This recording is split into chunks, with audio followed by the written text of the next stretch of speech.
Assalamualaikum warahmatullahi wabarakatuh.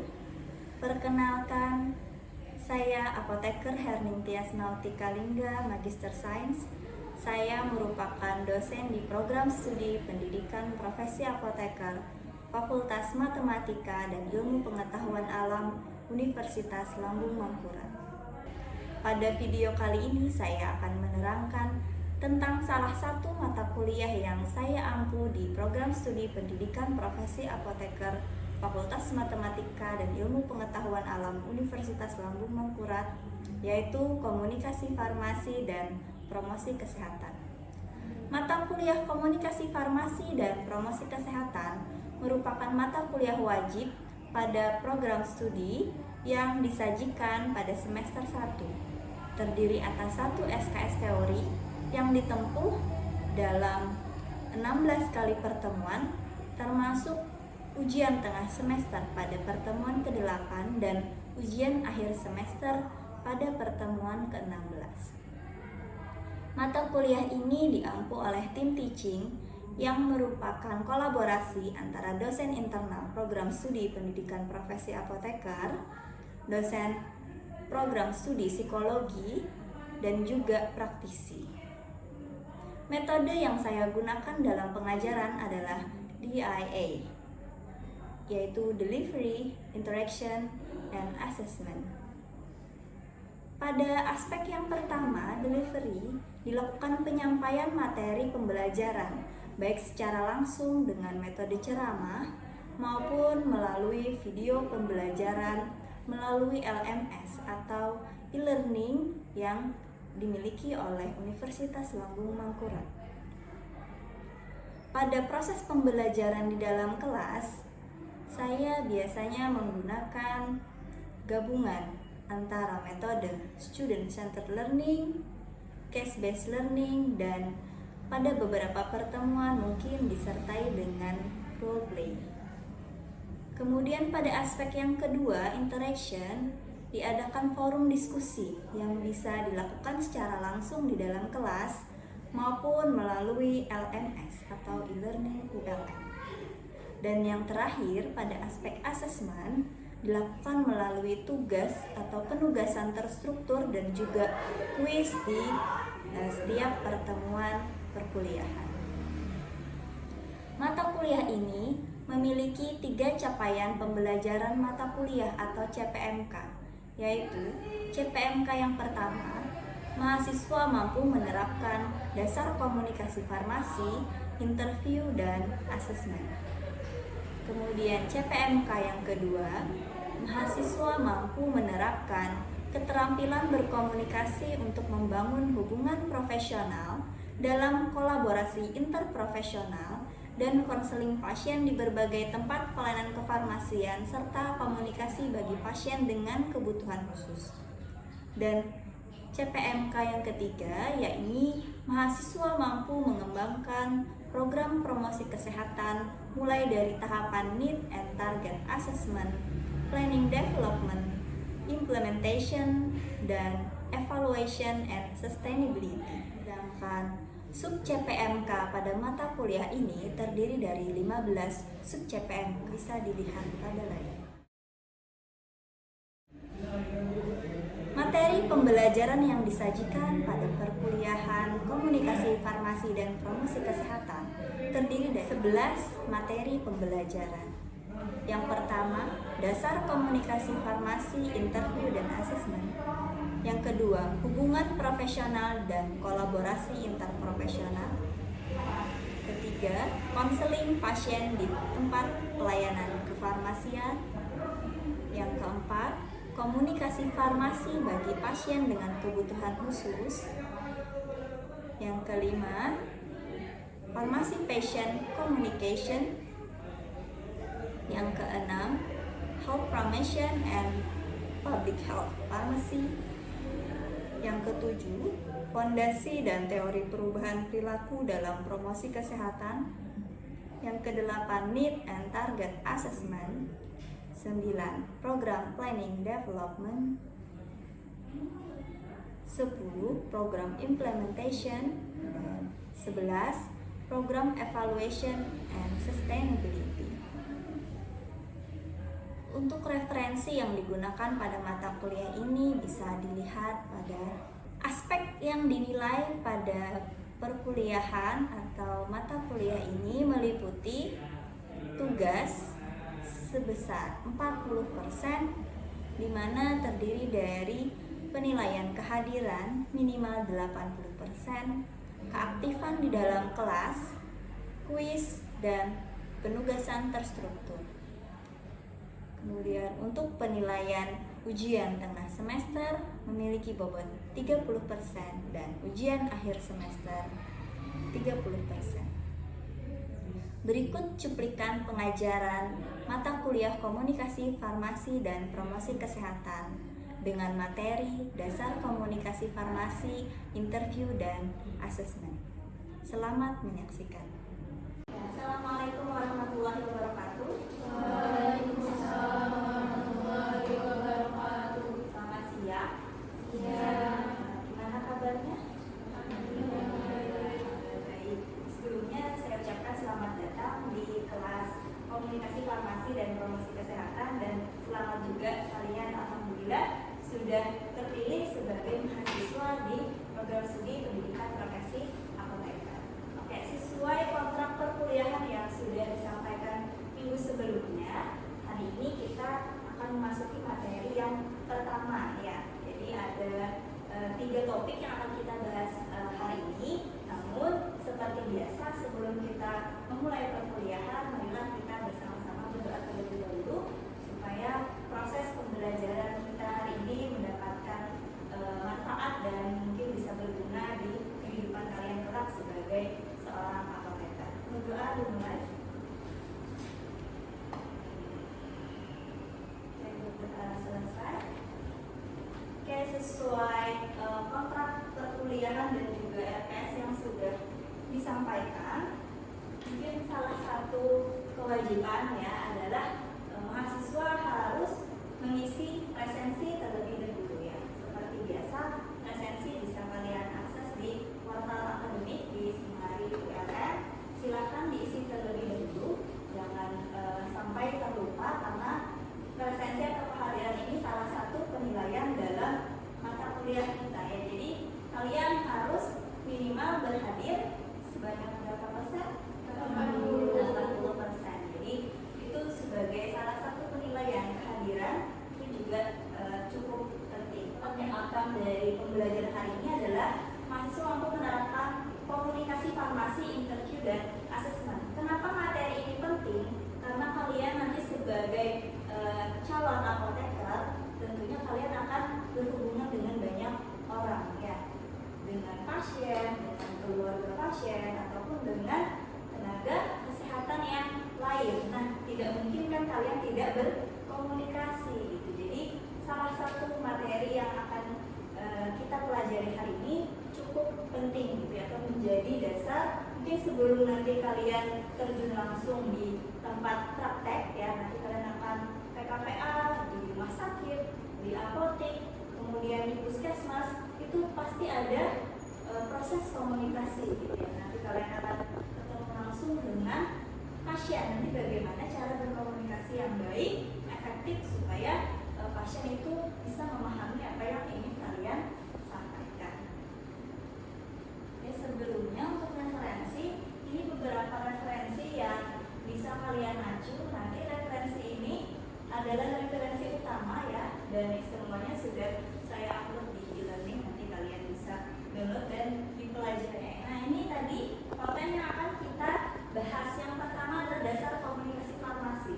Mungkin kalian masih ingat ya, materi ini sudah kalian dapatkan di perkuliahan S1 farmasi yang mungkin di semester 7 ya, atau semester 6 kalian sudah mempelajari itu, baik itu dari definisinya, terus komponennya, dan lain sebagainya. Kemudian interview dan asesmen itu juga sudah dipelajari mungkin di mata kuliah farmasi klinik ya, kalian sudah mempelajari. Jadi hari ini kita hanya recall ya, atau mengingat-ingat kembali masih materi-materi yang sudah kalian dapatkan di S1 farmasi. Nah, mungkin sebelum ke materi Ada yang masih ingat apa itu definisi dari komunikasi? Ya, silahkan.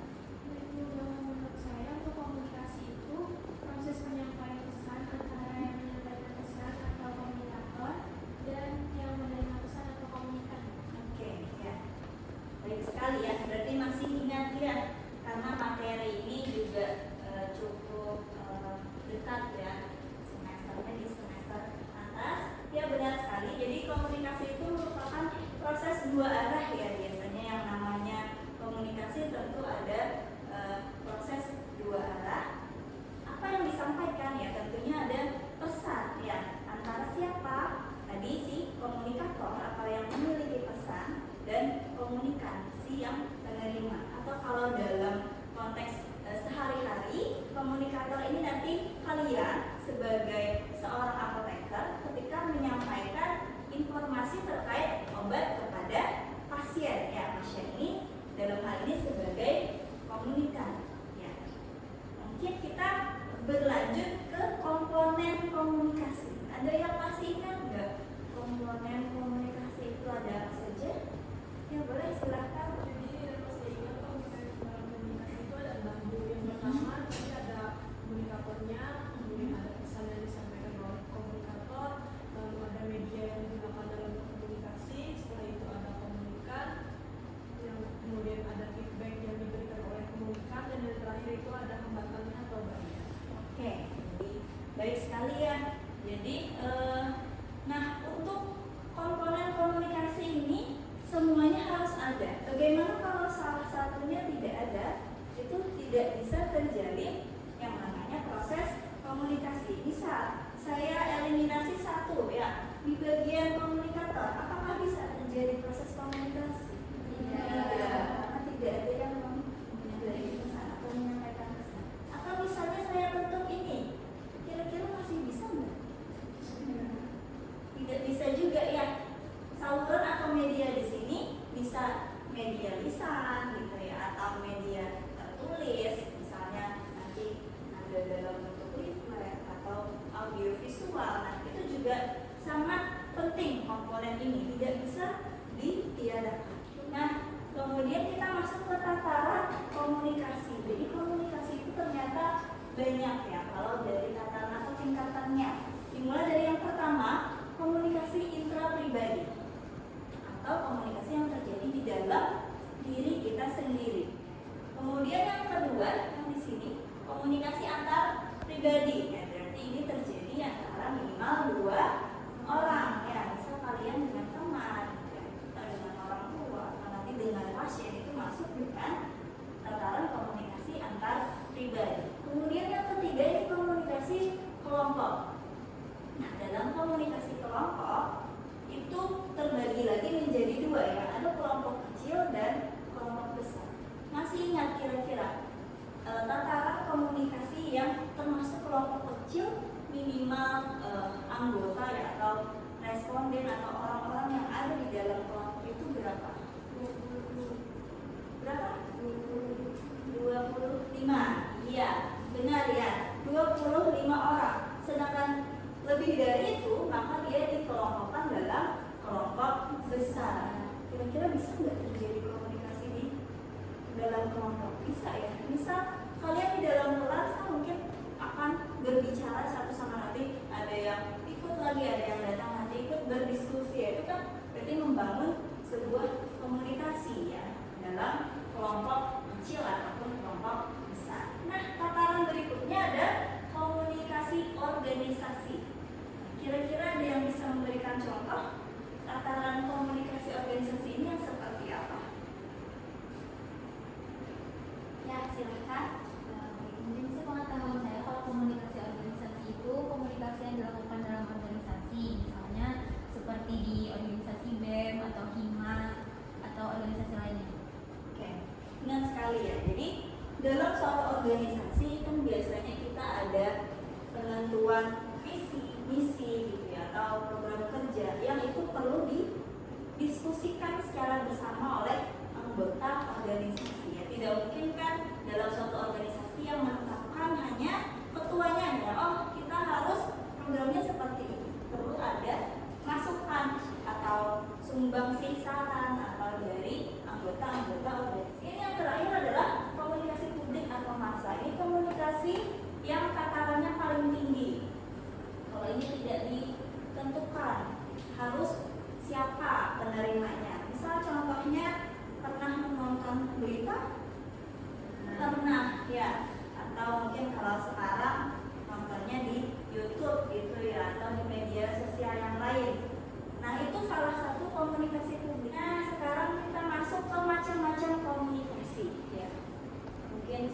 sangat paham ya apa itu komunikasi verbal dan apa itu komunikasi nonverbal. Ada yang masih ingat nggak?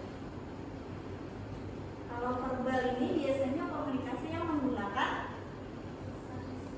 kata ya, secara lisan. Tapi kalau komunikasi nonverbal, gestur ya, yang melibatkan selain tadi perkataan, jadi bisa menggunakan gestur. Apakah kita bisa berkomunikasi hanya menggunakan salah satunya?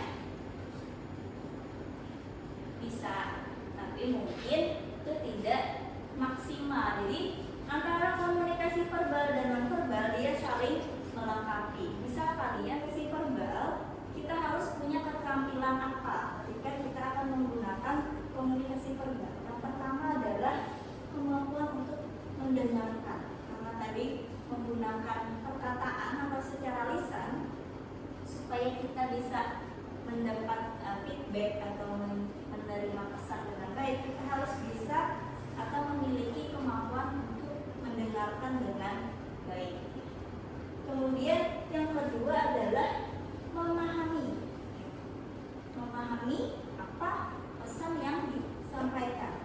Dan yang ketiga adalah memberikan respon terhadap pesan yang disampaikan, atau ini dikenal dengan istilah mendengarkan secara aktif atau active listening. Yang saya mengingat kembali.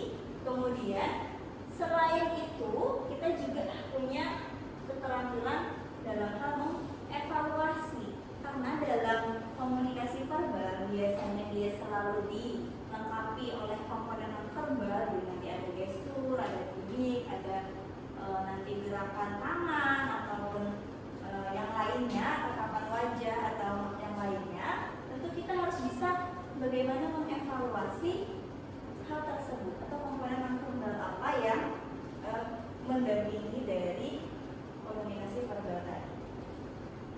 Nah, sedangkan komunikasi nonverbal, nah, ini kalau di breakdown ya, dalam komunikasi itu 55 itu nonverbal. Jadi ya, ketika saya menyampaikan kan biasa ada intonasi ya, kadang ada penekanan gitu ya. Di informasi yang saya anggap itu cukup penting, ada intonasi itu juga termasuk dalam 38% komunikasi.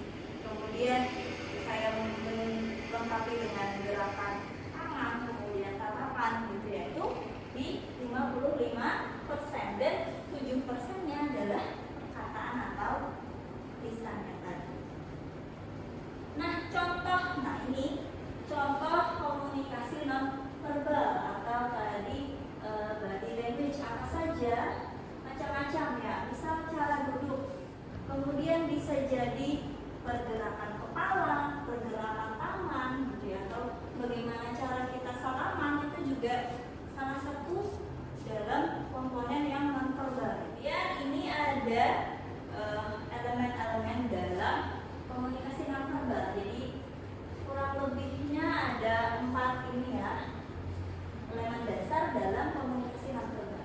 Yang pertama adalah kinesis, kemudian yang kedua adalah proxemic, kemudian environment atau lingkungan, dan faktor-faktor distraktornya. Kalau elemen kinesis itu seperti apa? Ini sudah ada di slide, kalian bisa membaca ya. Jadi elemen kinesis itu misalnya bagaimana postur, bagaimana kontak wajah, ya, mata, dan lain sebagainya ya. Itu diatur dalam atau komponen dan kinesis ya. Kemudian kalau proxemic ini mengatur jarak, bagaimana jarak kita akan berkomunikasi dengan orang lain. Terbagi menjadi intimate, personal, sosial, dan publik. Mungkin dari slide bisa melihat bedanya. Ketika kita berbicara dengan orang yang sangat akrab gitu ya, yang sudah akrab mungkin dengan keluarga, itu jaraknya boleh antara 0 sampai 50 cm. Jadi boleh berdekatan gitu, karena kita sudah kenal dengan lawan bicara. Tapi kita masuk ke interview dan asesmen. Nah, dua hal ini nanti akan sering kalian